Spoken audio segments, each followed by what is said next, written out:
وأتموا الحج والعمرة لله فإن أحصرتم فما استيسر من الهدي ولا تحلقوا رؤوسكم حتى يبلغ الهدي محله فمن كان منكم مريضا أو به أذى من رأسه ففدية من صيام أو صدقة أو نسك فإذا أمنتم فمن تمتع بالعمرة إلى الحج فما استيسر من الهدي فمن لم يجد فصيام 3 أيام في الحج و7 إذا رجعتم تلك 10 كاملة ذلك لمن لم يكن أهله حاضر المسجد الحرام واتقوا الله واعلموا أن الله شديد العقاب. Jazakallah khair, thank you very much. Sheikh, now obviously you can touch lightly for us the differences between Umrah and Hajj, but what I do want to ask specifically is, why is Hajj so important that it made it to one of the 5 pillars of Islam? So whichever one you want to start with, inshallah. Why is it important? Because Allah subhanahu wa ta'ala made it so important. And that's how we get to know the deen. This is the level of, again, submission in the heart. And of course there's a wisdom behind it. You see that the ibadat and the pillars of Islam are an individual responsibility. And when it comes to La ilaha illallah Muhammadun Rasulullah, and then you have the salah to be established in the community that you're in Jama'ah and Salatul Jumu'ah and so on. And then you have the fasting, an individual responsibility, but all the Muslims all over the world, they fast. And you have the zakah, the rich would take care of the poor. And then you have the Hajj, this assembly or this gathering that is not just communities or the same city or the whole entire ummah, the whole entire nation of Muslims. They would have representatives every year. So they're all together there. And there's great benefits, of course, of this, the sense of unity, that they worship the same God, that they obey Allah subhanahu wa ta'ala, follow the way of the Prophet sallallahu alayhi wa sallam. And it's mandatory once in lifetime, and that's by the mercy of Allah. This man that he asked the Prophet ﷺ when the Prophet ﷺ ordered them. He said, "O people, make Hajj."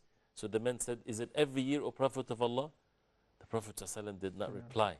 The man asked again. And then after that, the Prophet ﷺ told him that if I say yes, it would be then obligatory on you and you won't be able to do so. He said, "Leave what I left for you." Right? And what destroyed the nations before you is that they would keep on asking their prophets and they would differ against the orders of the prophets. And he said, if I order you to do something, do it. Do the best of it to the best of your ability. And if I forbade you of something, stay away from it.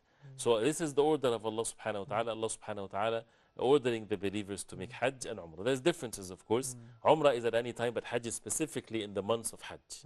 Only the months of Hajj, which starts right after Ramadan, by the way, the month of Shawwal, Dhul Qa'dah, and Dhul Hijjah. But the specific actions to be done from starting the day of the 8th of the Hijjah, then this is all the rituals of Hajj comes in place. And the order of Allah, wattaqullah, and fear Allah. And the taqwa of Allah, and how is that related to every action we do? Physically, with our hearts, and all that is related to al-birr, or righteousness. Again, the comprehensive way of life to obey the orders of Allah. Well, what I really like is how you started off your answer. You said it's important because Allah made it important. And then you explained why it's important. And the beauty of that is that even if one didn't know why it's important, the first and foremost thing should be that Allah subhanahu wa ta'ala made it important, therefore it's important. Even if you know or don't know if it's important or not, and I love how you answered that. Thank you very much, Sheikh.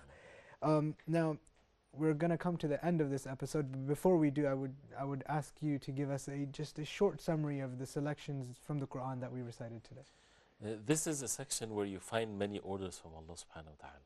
And this starts with matters of righteousness. That righteousness is not some general term that a person might think, I think I know what righteousness is. Be nice to people, speak what is good.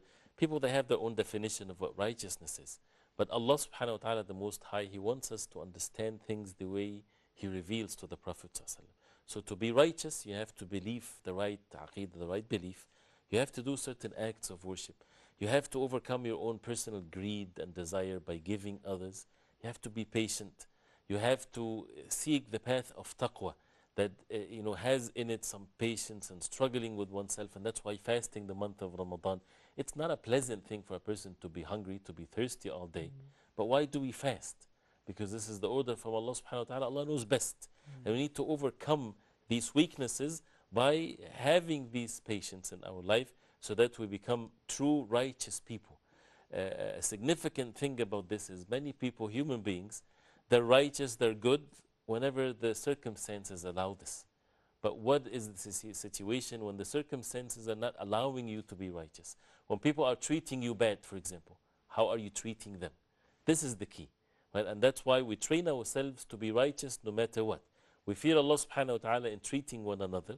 We obey the orders of Allah subhanahu wa ta'ala. And that's why these different orders from Allah, individual level, collective manners, with fasting, with fighting for the sake of Allah, with establishing Hajj and Umrah, all of this for the sake of Allah, to establish the taqwa, to be among those who are righteous. So it's a call for us as Muslims to understand Islam the right way. We don't pick and choose what we like, what we feel. Right? People say, as long as my heart is pure. How do you know that your heart is pure if you don't obey the orders of Allah? And it's not just some physical actions, it's also things to be done by the heart.